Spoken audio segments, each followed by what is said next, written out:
For NC-KOT bill settlement, click on to billing and select KOT. Enter the KOT number, steward code and name, table number and number of packs. Select NC-KOT. Now enter NC account type and NC account name.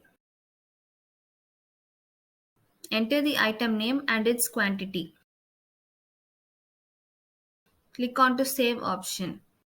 KOT saved successfully. You can print this KOT. Click on to billing and select billing. Enter the table number.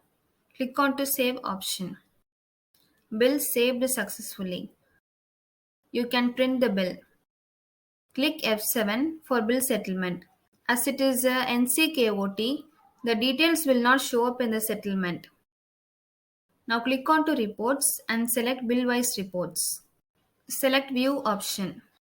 The empty bill-wise report will be displayed as it is a NC-KOT. Click escape to exit. NC-KOT bill settlement has been done successfully. Thank you.